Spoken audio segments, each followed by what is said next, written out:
नमस्कार मित्रांनो, आज आपण बायबलमधील अत्यंत प्रसिद्ध अध्यायावर विचार करणार आहोत. नीतिसूत्रे 31. हा अध्याय फक्त स्त्रियांसाठी नाही, हा प्रत्येकासाठी आहे, स्त्री आणि पुरुष दोघांसाठीही.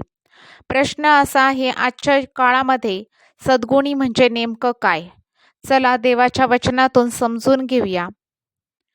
सद्गुणी व्यक्तीची किंमत.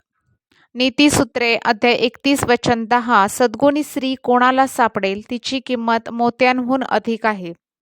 देव सांगतो सद्गुणी व्यक्ती अमूल्य आहे. आजच्या जगामध्ये सौंदर्याला महत्त्व दिलं जातं, पैशाला महत्त्व दिलं जातं, पण देव चारित्र्याला महत्त्व देतो. सद्गुण म्हणजे प्रामाणिकपणा, निष्ठा, दयाळूपणा, देवभक्ती. नीतिसूत्रे अध्याय 31 वचन 11 ते 12. तिच्यावर तिच्या पतीचा विश्वास असतो. विश्वास हा नात्याचा पाया आहे. सद्गुणी स्त्री पुरुष फसवत नाही, खोटं बोलत नाही, जबाबदारी टाळत नाही. आज अनेक नाती का तुटतात? कारण विश्वास तुटतो. देव सांगतो विश्वासार्ह बना.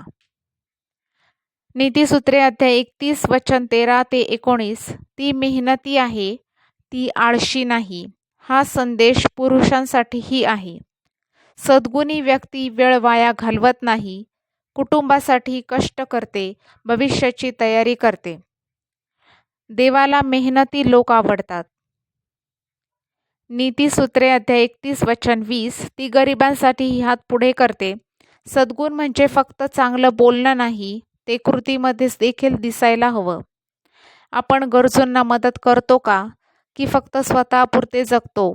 देवाचं हृदय दयाळू आहे, आपणही तसंच व्हायला हवं. नीतिसूत्रे अध्याय 31 वचन 30. सौंदर्य फसवा आहे, पण परमेश्वराला भिणारी स्त्री स्तुतीस पात्र आहे. हा सर्वात महत्त्वाचा भाग आहे. बाह्य सौंदर्य तात्पुरतं आहे, पण देवभक्ती कायमची आहे.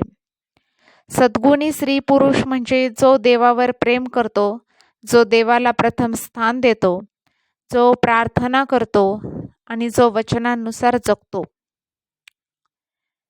नीतिसूत्रे 31 फक्त स्त्रियांसाठीच नाही, पुरुषांनी देखील आदर द्यावा, प्रोत्साहन द्यावं आणि साथ द्यावी. सद्गुणी पुरुष म्हणजे जबाबदार, प्रेमळ, कुटुंबाची काळजी घेणारा आणि देवभक्त. आजपासून आपण काय करू शकतो?